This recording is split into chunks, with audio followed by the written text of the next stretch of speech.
চলছে গাড়ি, হেঁটে যাচ্ছেন পথচারীরা। আর প্রতিটি মুহূর্তে ভয়াল ঝুঁকি যেন ওত পেতে রয়েছে ঝিনাইদহের হরিণাকুণ্ডু উপজেলার পায়রাডাঙ্গা থেকে পারফলসি সড়কে। মাত্র 6.5 কিলোমিটার এই সড়কে মৃত্যু ফাঁদের মতো দাঁড়িয়ে আছে 22টি বৈদ্যুতিক খুঁটি।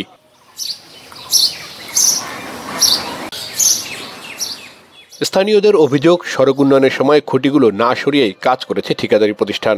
রাস্তার মধ্যে খুঁটি রেখেই নির্মাণ করা হয়েছে সড়কটি, ফলে ব্যাহত হচ্ছে রাস্তায় স্বাভাবিক চলাচল। কোটি টাকা ব্যয়ে সড়ক সংস্কার উন্নয়নের সুফলের বদলে দুর্ভোগে স্থানীয়রা। দ্রুত সময়ের মধ্যে সড়ক থেকে খুঁটি অপসারণের দাবি তাদের। রাস্তায় যাওয়ার সমস্যা, যেহেতু রাস্তা নতুন করে বাড়িয়েছে, সেহেতু রাস্তার মাঝখানে যদি পোল থাকে সেক্ষেত্রে তো আমাদের সর্বোচ্চ অসুবিধা আছেই।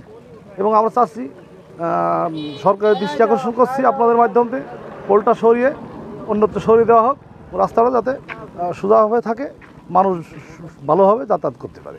রাস্তায় পোল থাকার কারণে এখন ডবল গাড়িকেও সাইডের সমস্যা হয়। পোল রেখে এরকম কাজ করা ইতিপূর্বে আমি কোথাও দেখিনি। আমরা অনেক জায়গায় ঘুরে বেড়াই, অনেক জায়গায় দেখেছি, কিন্তু আসলে দুঃখজনক বিষয় যে যারা এর দেখভাল ছিল তারা কিন্তু এর দায়িত্ব আসলে গাফিলতির কারণে এরকম একটা কাজ সম্পন্ন করা হয়েছে। আর এর কারণে আসলে প্রতিনিয়তই একটা বিপদ হওয়ার ঝুঁকি থেকে যাচ্ছে।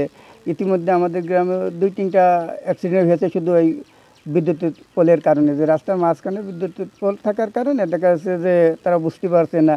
এটা আসলে খুবই দুঃখজনক বিষয়। যখন রাস্তা করে এদের বলা হয়েছিল, বারবার বলছিল যে যারা বিদ্যুৎ অফিসে আছে তাদের কাছে বলা হয়েছে, তবে খুব দ্রুত সম্ভব হয়ে যাবে। তবে দেখি এদের গাফিলতি আছে। বড় বড় গাড়ি যাচ্ছে, এখন গাড়ি সাইড করতে গেলেও সমস্যা। আবার হচ্ছে রাস্তার মাঝে আসলে রাস্তার সৌন্দর্যটাই তো নষ্ট। এই রাস্তাটা যে ধরনের আমরা শুনিলাম যে ধরনের টেন্ডার বা যে ধরনের রাস্তা হবে সেই ধরনের মূলত হয়নি, পিস্টিস সেভাবে পায়নি।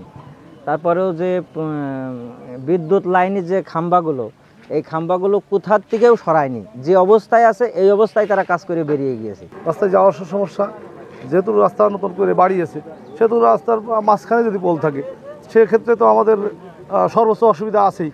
এবং আমরা চাচ্ছি, সরকারের দৃষ্টি আকর্ষণ করছি আপনাদের মাধ্যমে, পোলটা সরিয়ে অন্যত্র সরিয়ে দেওয়া হোক, রাস্তাটা যাতে সোজাভাবে থাকে, মানুষ ভালোভাবে যাতায়াত করতে পারে।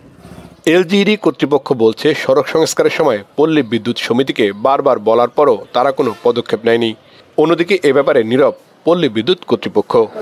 আমরা একাধিকবার রাস্তা আমরা যখন মেরামত শুরু করি বা ওয়াইডেনিং শুরু করি, তার আগে পল্লী বিদ্যুতের সাথে আমি এবং আমার এক্সিএন স্যার মৌখিক এবং লিখিতভাবে আমরা যোগাযোগ করেছি।